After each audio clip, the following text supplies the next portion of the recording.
और इसी बीच बड़ी खबर मुंबई से आ रही है, जहां पर मीरा रोड पर चाकूबाजी की घटना हुई है। और इस पूरे मामले को लेकर मंत्री नीतीश राणे ने बड़ा बयान दिया। नया नगर को मिनी पाकिस्तान बनाना चाहते हैं, ये आरोप लगाया। नया नगर में शरिया कानून लाना चाहते हैं, ये कहा जा रहा है। साथ ही उन्होंने ये भी कहा कि जिहादियों को जमीन में गाड़ने का वक्त आ गया है।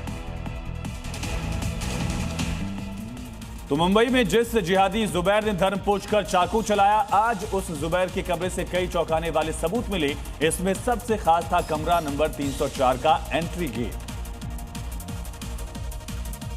कुल हु अल्लाह हु अहद, ये किसी मस्जिद के गेट पर लिखी इबारत नहीं है। ये जुबैर के जहरीले दिमाग से निकली उसके घर के दरवाजे पर चस्पा की गई कट्टरपंथी किताब का पहला अध्याय है।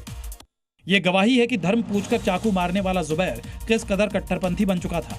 मुंबई के मीरा रोड के आरोपी जुबैर के घर के दरवाजे पर बिल्कुल यही मजमून लिखा गया था।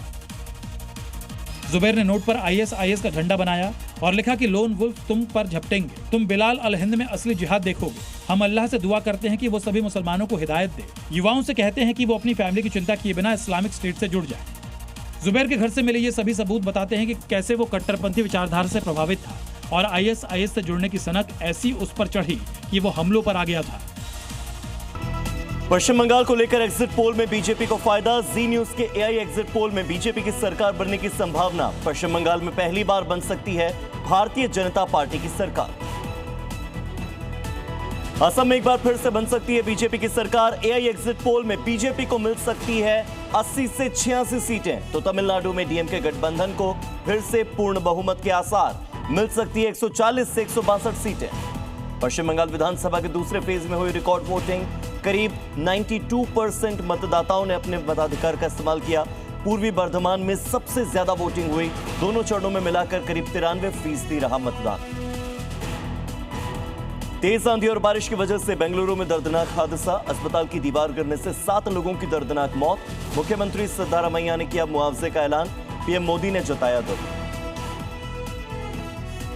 मध्य प्रदेश के धार में दर्दनाक सड़क हादसे की खबर। तेज रफ्तार पिकअप बेकाबू होकर पलट गई। 15 लोगों की मौत की जानकारी। हादसे में 25 लोग घायल। मृतकों के परिवार वालों को 4-4 लाख रुपए के मुआवजे की घोषणा। महिला आरक्षण पर यूपी विधानमंडल का आज विशेष सत्र। हंगामे के पूरे आसार हैं और विपक्ष ने अति निंदा प्रस्ताव के जरिए योगी सरकार को घेरने की तैयारी की। श्रीनगर में आतंकवाद विरोधी अभियान तेज। 2 अलग अलग आतंकी मॉड्यूल का भंडाफोड़।